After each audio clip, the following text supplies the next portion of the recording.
people, especially the government, is trying to tell you that you can and that they have a higher claim to your body and mind than you do. I'm really passionate about reminding people about their own agency.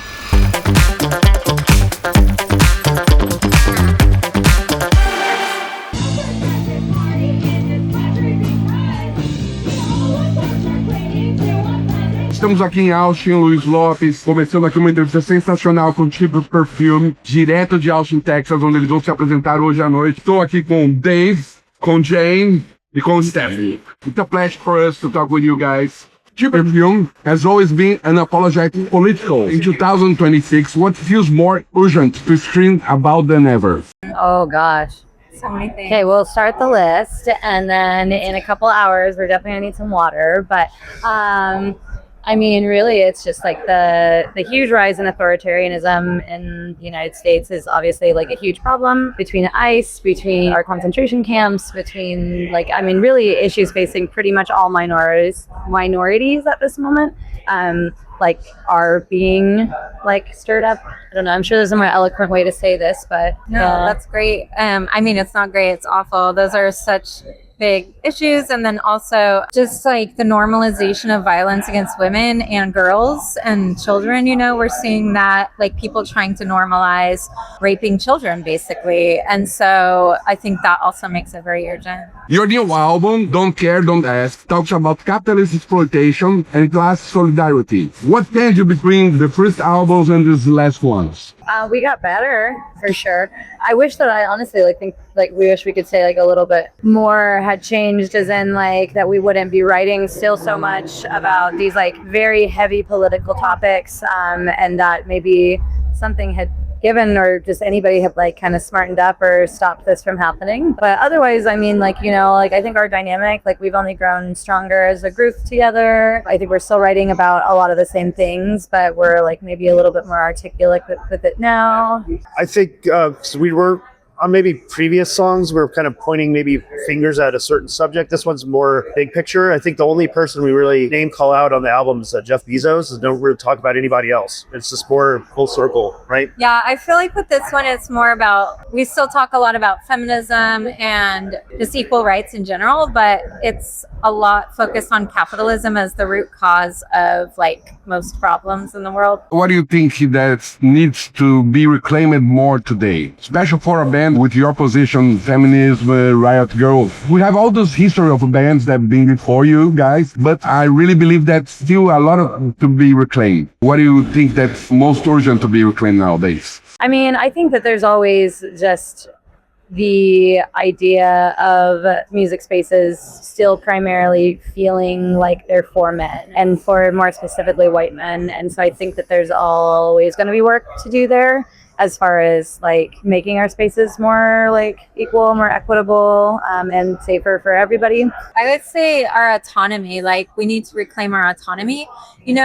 I believe that you can never actually lose your autonomy, but people, especially the government, is trying to tell you that you can and that they have a higher claim to your body and mind than you do. I'm really passionate about reminding people about their own agency, and I really want people, especially women, girls, trans people, to remember that they are fully autonomous humans and that they should reclaim that and just not buy into the bullshit that says that someone else decides what you do with your body. I think that it's that they make you feel so often this is what you get, that you should be happy with what you get, and that basic human rights are asking for too much. And that's very, I feel untrue, but I know that's untrue, is that people should have water and food and access to housing, just all people's.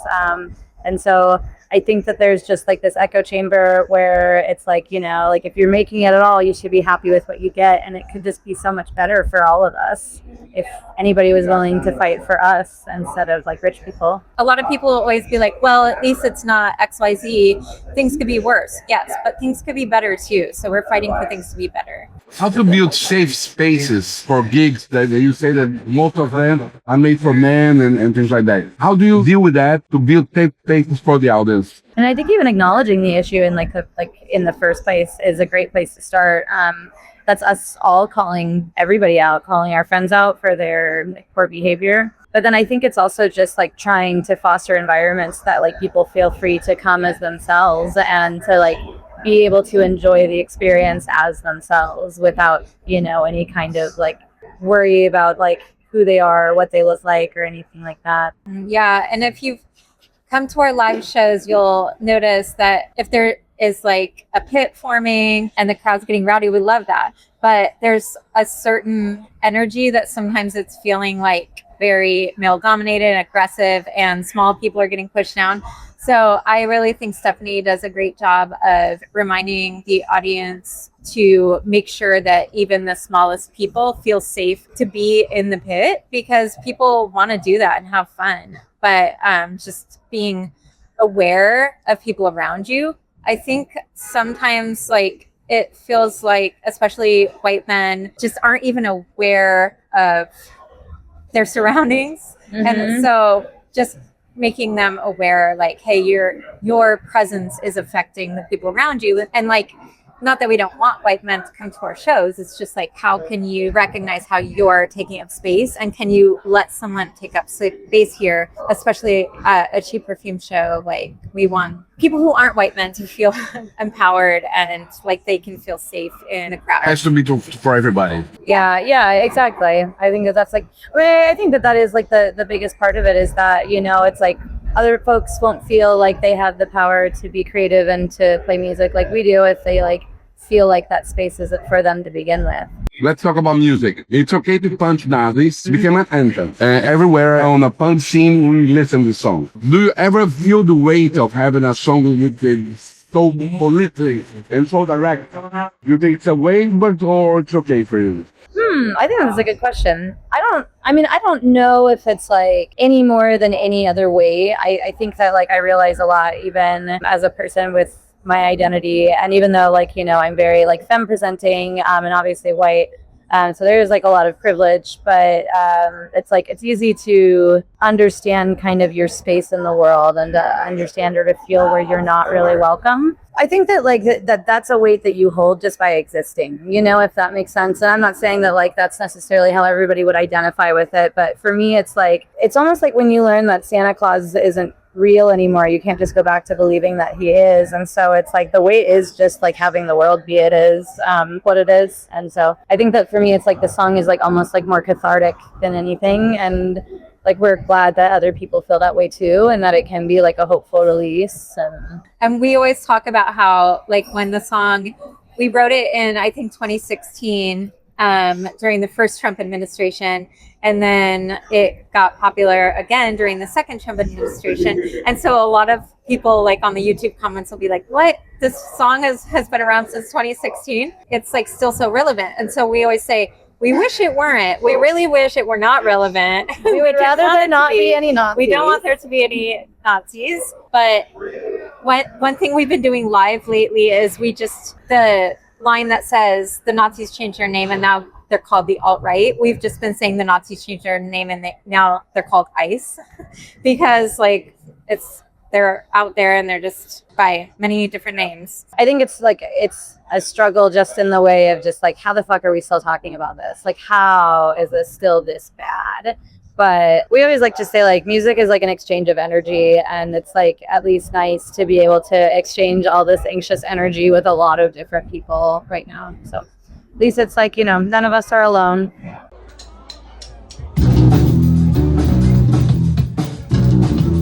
We're really good at it.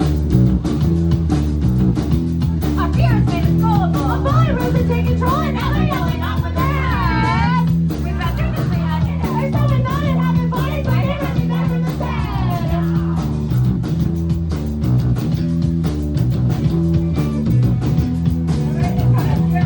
Iron Man and 50 shirts that have the same ideology. We let it say a lot of stuff, we know it's fucking all the end we got. It's okay to put the taste.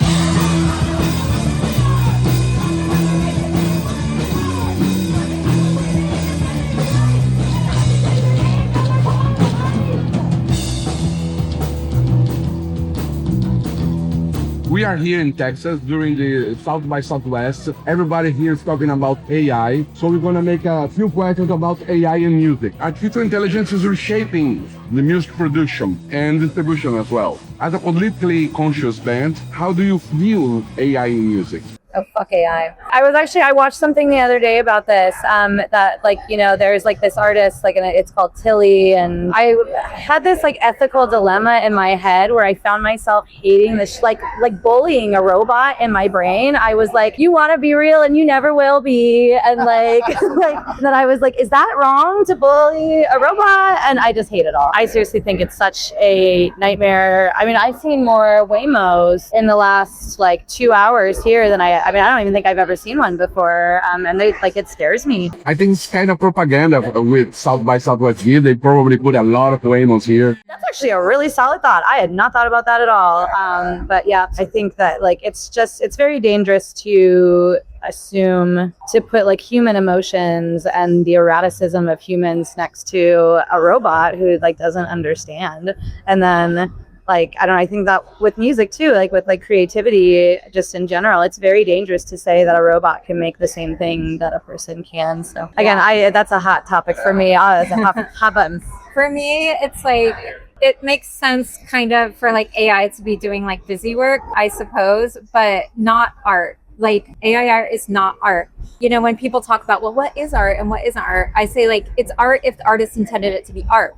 A robot can't intend anything to be art. And so you could say, well, the person creating it and putting in the prompts is being creative, but it's just bullshit. And so I just want artists to be able to express themselves. And I hate to see AI taking over. It's really hurting the environment. We can't really deal with the repercussions on the environment. Like it's already going to cause so much more warming. I say, especially touching base on art. To me, and I think everybody would agree that to make art, it has to have soul, emotion, and AI absolutely does not have a soul or emotion or anything like that. And I've been saying for years, I was like, watch the Terminator movies, only the first two. Then we learned a lesson back in the 90s, so I get seriously. How do you think that punk is dealing with this new world that we're having now with wars and everything? Do you think that kind of renaissance of the style? I think it has to be whether or not we want it. Punk and politics have always been so closely intertwined that like I don't really think that you can be kind of, it's not to say that you can't be playing non-political punk because that's like a thing, but I think again it kind of always like loops back around. And I feel like when I was a teenager, that's when I first got into punk. And I feel like in my 20s, as my teen angst faded, I listened to less punk and I was more listening to like surf rock, garage rock, you know, indie. And when like things started getting worse politically in the United States, like I'm not saying that the problems ever went away and fascism has definitely always been here, but as they started getting worse, I feel like I just naturally started coming back to punk and wanting to express that way because I think punk is like the perfect vehicle for expressing political opposition. Your lyrics about direct action. What does the real world action mean beyond the stage for you? I mean, I think that means like being a part of your community, like showing up in your community and like understanding your community's needs and like understanding, like knowing your neighbors and taking care of those within that scope. I always say direct action and mutual aid. Like when you're feeling really hopeless, like there's nothing we can do. Mutual aid in your community. So whether that's like helping out and like I do like just a monthly distribution for unhoused people, just where we give out like toiletries and food.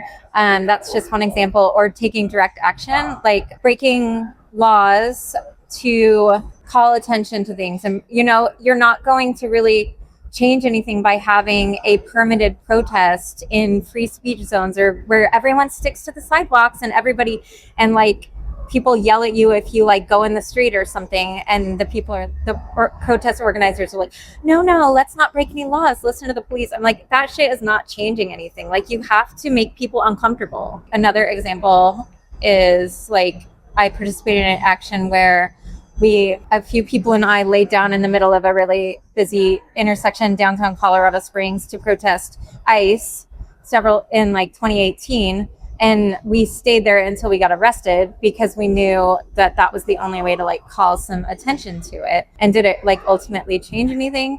I don't know. Maybe not. but I think we need more people participating in direct action and mutual aid. When somebody listens to a new band, special critics, they try to frame the band in a certain style and compare with other bands. And my question is different. For real, what do you listen? What inspires you in music? For me, it's like a little bit of everything. Like I don't just listen to like punk for any means. Like I listen to kind of a little bit of everything. I think that music is like such a universal. It's definitely all kinds of different styles. I'm like more of like a lyricist kind of person. So that's like usually what I'm kind of like picking up on. And so I think for me, like a good storyteller is like what's really inspiring. I also, just as a songwriter, really appreciate all different kinds of music. And so kind of like Stephanie said, music, yeah, where the lyrics are really going to hit you. And I'm also a sucker for good catches and hooks. And so like if it's like a heavy punk band that also has like good hooks, I really like that. I'm just like a sucker for like melodies. I'm trying to like think of specific things. Like whenever anybody asks me, what are you listening to lately? I always like draw a blank, but we listened to plenty of bands on the way here on our drive. For me, yeah, pretty much universal. I mean, I'm a music dork, so I collect vinyl. I could practically launch a indie pirate radio station from my living room. You know, it's like I got that much stuff. But I mean, I'll just, with me being a drummer, I do look up at just some of my top favorite drummers. I kind of take note from. Bill Ward from Sabbath, Keith Moon, absolutely. So you kind of combine Bill Ward and Keith Moon together, and you got it's like wine and cheese. A newer guy, someone from the 90s, his name's Cody Scott Willis. He's from Murder City Devils. He also plays in Big Business and High on Fire and the Melvins, and does all the other side project stuff. He's still doing all those bands, like touring like all the time with it. The other guy's crazy, but he's a fantastic drummer. And I'm learning new chops from him all the time. So, Can you suggest for the audience some new bands from Colorado?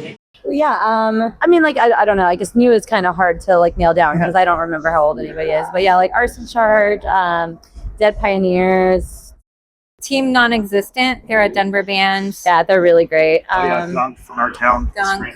Yeah. There's really so many good bands in Colorado right now. But those are like There's a scene going on there. Oh yeah, yeah. Oh yeah. A lot of places to play as well. Yeah, Denver especially. yeah, absolutely. And like, you know, the Springs isn't so bad. I think we have like our levels of venue there. It could be certainly a little bit worse. But yeah, I mean, like even Fort Collins and Boulder, there's like strong kind of music scene all up and down there. So yeah. Is there something that is important for you to say to the audience in Brazil and I didn't ask you? Some message or some important stuff that is needed to say?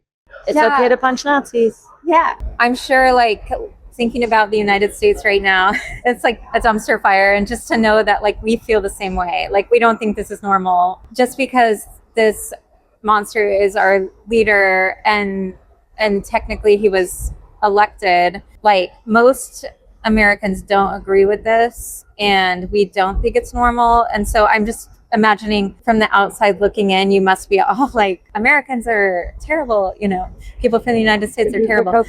Just remember that most of us are not into this and keep playing music, keep making art. I want to make a pre-invitation for you guys to be in Brazil. I'm sure that people will love the music. Yeah, absolutely. I think that like that's like the next thing though. Like, thank you for inviting us. So, you know, we have to have hope in the next generation, you know? Thank you so much for the interview. Thank you. Hope to see you, the band Cheap Perfume, playing in Brazil as soon as possible. And we keep talking and make this happen. Absolutely. Thank you so much for having us. Thank you so much. I'm going to be in the concert later tonight. Yay! All right. Yay!